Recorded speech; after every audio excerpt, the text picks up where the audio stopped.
दोस्तों, चाहे बाबुल यानी बाबुल के कुएं से तो आप दोस्त यकीनन वाकफियत रखते होंगे, लेकिन क्या आप जानते हैं कि बाबुल का शहर दुनिया का कदीम तरीन शहर है और इसकी तहजीब इंतहाई हैरान कुन राज अपने अंदर समोए हुए है। ये शहर कहाँ वाक़े है, क्या इसके आसार आज भी नुमाया हैं और यहाँ कौन सी कौम आबाद रही? आज की ज़ेरे नज़र वीडियो में हम आपको बाबुल नामी शहर की हिस्ट्री से आगाही देंगे और बताएंगे कि चाहे बाबुल किसे कहा जाता है, लेकिन ये सब कुछ जानने के लिए वीडियो को शुरू से लेकर आखिर तक जरूर देखिएगा। मुअज़्ज़िज़ दोस्तों, दुनिया के कदीम तरीन आसार में चाहे बाबुल भी शामिल है। इस कुएं का जिक्र कुरान के अलावा बाइबल में भी आया है। अब जबकि बाबुल शहर ही नहीं रहा तो इस कुएं के वजूद का सवाल ही पैदा नहीं होता। लेकिन बाबुल कहाँ है? बाबुल का कुआं किस नौयत का था? चाहे बाबुल और इसके कवायफ को समझने के लिए इस किस्म के मुतअद्दिद सवालात ज़हन में उभरते हैं। चाहे बाबुल के बारे में सबसे ज्यादा सवाल हारूत और मारूत के हवाले से किया जाता है कि वो कौन थे। दरअसल बाबलिया शहर दरिया फिरात के किनारे आबाद था। इस पूरे इलाके को बाबुल ही कहते थे। अपने जमाने में ये इलाका तहजीब व तमद्दुन का मरकज था। बाबुल व नीनवा की तहजीब आलमी तारीख में बहुत ऊंचा मकाम रखती थी। इन लोगों का रहन सहन दूसरों के लिए नमूना था। बख्त नसर का अहद इस तहजीब के इंतहाई अरूज और तरक्की का दौर था। इसके बाद यहाँ की तहजीब को जवाल आना शुरू हो गया। जदीद जुग्राफिया में बाबुल दुनिया के नक्शे पर इराक में वाक़े है, लेकिन सिर्फ खंडरों की सूरत। कभी यह शहर मीलों तक फैला हुआ था। मुअर्रिखीन का बयान है कि बाबुल के गिर्द 55 मील लंबी फसील तामीर की गई थी। उन्होंने इसे हफ्त अजायबात आलम में शुमार किया है। कार्डिया और कलदानिया इसके पुराने नाम थे। शहर बाबुल मौजूदा बगदाद से करीबन 60 मील दूर जनूब की सिमत दरिया फिरात के किनारे आबाद था। इसके खंडरों के करीब ही आज हल्ला का शहर आबाद है। इन खंडरों में नहरों के आसार, पानी के नलकों के निशान, शाही मोहल्लात की बुनियादें और मजबूत किलों के निशानात अब भी मौजूद हैं और अपनी तहजीब व तमद्दुन के कमाल का सबूत पेश करते हैं। शहर बाबुल की मशहूर इमारात में कसरे सुमेरा मैस, बख्त नुसर का महल, बुर्ज नमरूद, मुअल्लिक बाग जो कई तबकात पर मुश्तमिल था, एक आलीशान रसदगाह, लाबूस का मकबरा, शहर की तवीलो अरीज से तरफा हैरत अंगेज फसील और बुर्ज बाबुल वगैरह शामिल है। नाज़रीन गिरामी, बुर्ज बाबुल के मुतल्लिक मुअर्रिखीन लिखते हैं कि इस बुर्ज में 7 रंग के तबके थे। इनका ताल्लुक 7 अजराम समावी से था। पहला तबका स्याह रंग का था, ये ज़ोल से मंसूब था। दूसरा तबका सफेद रंग का था, ये ज़ोरा से निस्बत रखता था। तीसरा तबका नारंगी रंग का था, इसकी निस्बत मुश्तरी से थी। चौथा तबका नीले रंग का था, ये अताद से मिलान रखता था। पांचवा तबका क्रिमजी रंग का था, इसका मरीख से मेल था। छठा तबका नकरी था, इसका ताल्लुक चांद से था। और 7वां तबका तिलाई था, इसकी निस्बत सूरज से थी। बाबुल के लोग माबूदाने बातिल के परिस्तार थे। इनके ख्याल में ये माबूद आसमान की फिजाओं में रहते थे और ये लोग अपनी किस्मत इनसे वाबस्ता समझते थे, इसलिए वो नजूम शनासी और इल्म अफलाक में बड़े माहिर थे। इनके बुत कदों में सितारों की प्रस्तिश होती थी। आज ये सब खंडर के ढेर, लेकिन चश्मे बीना के लिए सुरमय बसीरत है। इन पुरहौल ढेरों में अजीब हैबत पिन्हा है और साथ ही एक अंदोनाक और निहायत हसरत आमेज दर से इबरत भी। बाबुल बगदाद से शहर हल्ला को जाने वाली सड़क पर 45 मील दूर वाक़े है। इस सड़क को एक छोटी सी नहर काटती है।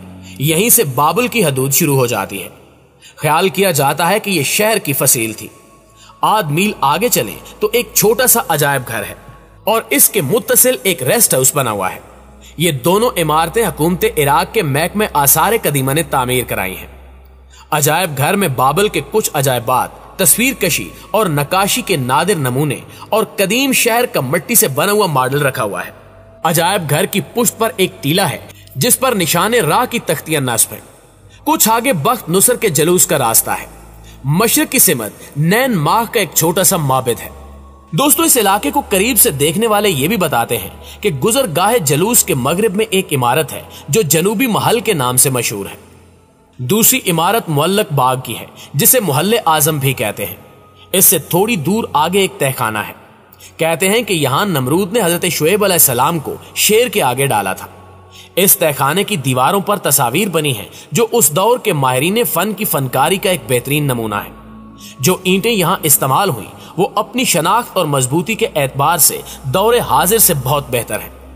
चंद कदम आगे चलकर एक कुआं आता है जो ऊपर से मुरब्बा शक्ल का है। इसी कुएं को चाहे बाबुल के नाम से मंसूब किया जाता है। चाहे बाबल के करीब पत्थर का एक बड़ा मुजस्मा है और साथ ही चंद मौबिद हैं जिनको नीन नूरता और गला के नाम से मंसूब किया गया है। बुर्ज बाबल भी इसके करीब ही वाक़ है। यही वो मकाम है जहां सिकंदर आजम ने हिंदुस्तान से वापसी पर दाई अजल को लब्बैक कहा।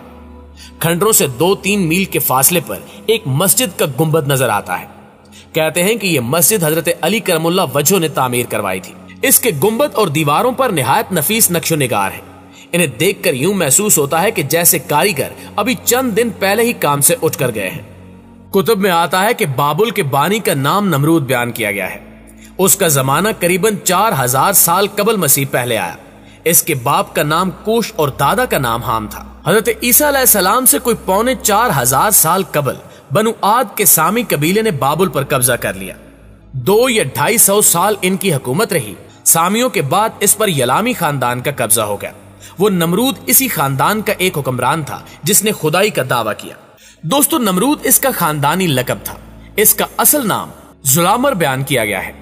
नमरूद का जमाना 3200 साल कबल अज मसीह में आया।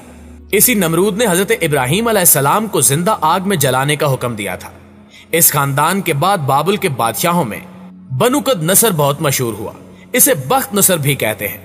इसने बहुत से इलाके बजोरे शमशीर फतह किए। इस खानदान का आखिरी ताजदार बैल शुगर था। हजरत ईसा अलैहिस्सलाम से 537 और बाद रिवायात के मुताबिक 549 साल कबल फारस के बादशाह ने बाबुल पर हमला कर दिया और इस तरह यह मुल्क ईरान का बाज गुजार बन गया। कहा जाता है कि बख्त नसर के हुक्म पर बाबल में मुअल्लिक या आवेजा बागात बनाए गए जिनका शुमार दुनियाए कदीम के अजायबात आलम में होता है। एक रिवायत के मुताबिक बख्त नसर ने यह बागात अपनी मलका आमीता के लिए तामीर करवाए थे। वो ईरान के बादशाह कसारा की बेटी थी और पहाड़ी इलाके हमदान की रहने वाली थी। हमदान के पहाड़ी नजारों से इसे कुदरती निस्बत थी। बाबुल हरचंद के बहुत खूबसूरत शहर था, लेकिन यहां कोई पहाड़ नहीं था, इसलिए आमीता कुछ उदास रहती थी। बादशाह ने जब उदासी का सबब पूछा तो उसने बताया कि बाबुल में वो सरसब्ज पहाड़ी नशेबो फराज कहां जो मेरे वतन में थे। यहां हर तरफ मैदान ही मैदान नजर आते हैं। ये मैदानी सतह देखते देखते उकता गई हूं। दिल चाहता है कि इस सरजमीन पर भी पहाड़ हो। मैदानी इलाके को पहाड़ी इलाकों में ढालना मुमकिन तो नहीं था, मगर बख्त नसर चाहता था कि मलका की आरजू पूरी हो। इसने अपने मुल्क के आला दमागों को मलका की ख्वाहिश से आगाह किया। पहाड़ होते तो उन्हें काटकर उन पर सब्जाजार बनाए जा सकते थे, लेकिन मैदानी इलाके में पहाड़ बने तो क्यों कर। ऊंची ऊंची चोटियां, इन पर महकते बागात और बुलंदो बाला दरख्त कहां से आए। वो सब हैरान थे। उनमें से एक दानिशवर बोला कि हमारी कदीम किताबों में दर्ज है कि बाबुल में बड़ी बड़ी चीजें बनेगी। अहले दुनिया इन्हें देख देख कर हैरान होंगे। यहां तक कि बाबुल में पहाड़ भी बनेंगे। पहाड़ पर जंगल उगेंगे और चश्मे भी फूटेंगे। दोस्तों, कुछ बातें तो बादशाह की समझ में आईं, लेकिन पहाड़ का मसला बहुत दुश्वार था। एक इंजीनियर बोला कि पहाड़ बनना भी मुमकिन है। इसकी तदबीर यह है कि ऊंची ऊंची मेहराबें बनाई जाएं, इन मेहराबों पर छत डाली जाए और फिर उस छत पर चारों तरफ जगह छोड़कर और मेहराबें बनाई जाएं। इन मेहराबों पर भी छत डाली जाए, इसी तरह और मेहराबें बनाई जाएं और उन पर छतें डाली जाएं। इस सिलसिले को इतना ऊंचा ले जाएं कि दूर से पहाड़ नजर आए। बादशाह को तजवीज पसंद आई और इस मंसूबे पर फौरन काम शुरू हो गया। मेहराबों को मजबूत बनाने के लिए इनमें सीसा पिघलाकर डाला गया ताकि ज्यादा से ज्यादा बोझ सहार सके। फिर इन छतों पर एशिया भर से फूल पौधे लाकर लगाए गए। ये छतें 350 फुट ऊंची और 400 फुट लंबी थी। यूं हवा में मुअल्लिक बागात तामीर हुए जिन्होंने शहर बाबुल को एक नई पहचान बख्शी।